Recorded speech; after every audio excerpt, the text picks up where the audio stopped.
Assalamualaikum warahmatullahi wabarakatuh. Kami dari kelompok 1 akan memaparkan materi dengan topik pembukaan peraturan dalam penyusunan peraturan perundang-undangan. Saya Nur Indah Safitri selaku pemateri pertama akan menjelaskan tentang pembukaan peraturan perundang-undangan yang terdiri dari 1. Frasa dengan rahmat Tuhan Yang Maha Esa, 2. Jabatan pembentuk peraturan perundang-undangan, 3. Konsideran, 4. Dasar hukum, dan yang kelima diktum. Konsideran terdapat pokok pikiran pada konsideran memuat unsur filosofis, sosiologis, dan yuridis. Jika konsideran memuat lebih dari satu pokok pikiran, setiap pokok pikiran dirumuskan dalam rangkaian kalimat yang merupakan kesatuan pengertian. Dasar hukum terdapat didahului dengan kata mengingat. Diktum terdapat kata memutuskan, kata mendapatkan, dan jenis dan nama peraturan perundang-undangan. Isu hukum, kasus pelanggaran hak asasi manusia berat seperti 1. Kasus Semanggi 1 tahun 1998 dan kasus Semanggi 2 tahun 1999.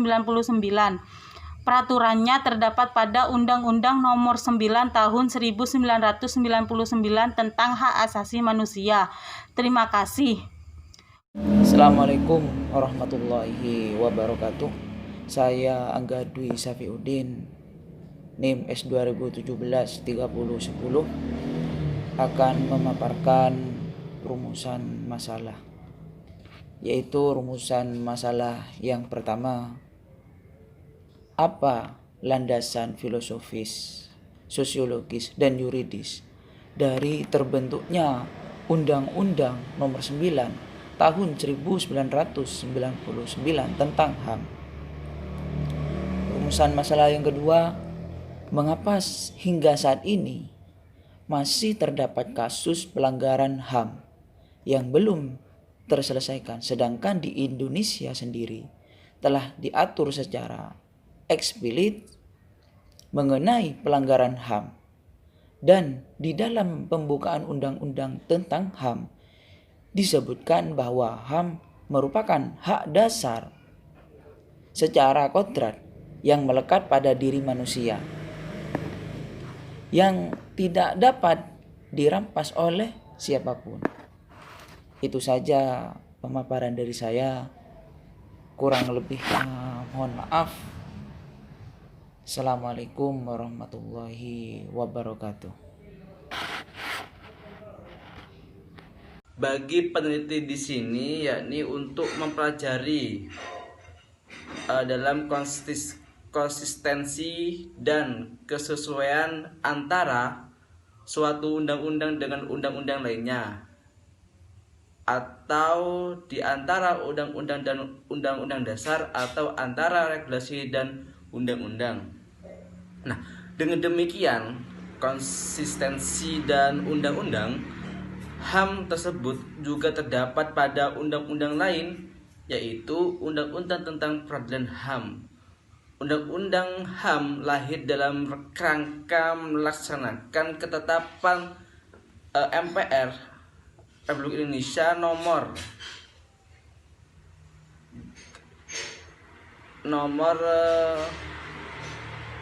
X52 MPR 1998 tentang HAM, dan juga di sana melaksanakan undang-undang HAM tersebut.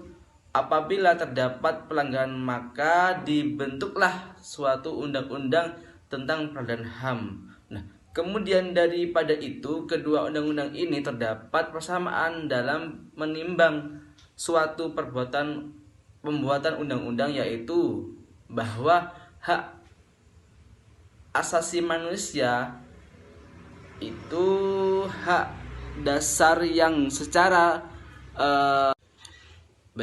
di sini saya akan menjelaskan tentang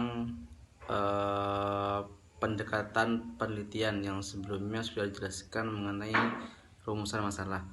Jadi di sini pendekatan dalam penelitian ilmu hukum untuk isu hukum dalam perundang-undangan lebih mengarah kepada pendekatan undang-undang, di mana pendekatan undang-undang yakni yang pertama dilakukan dengan menelaah semua undang-undang dalam regulasi yang bersangkutan dengan isu hukum yang sedang ditangani. Yang kedua yakni bagi peneliti untuk kegiatan praktis pendekatan undang-undang ini akan membuka kesempatan. Maka kalimat tersebut terdapat di bagian konsiderat pada pembukaan peraturan perundang-undangan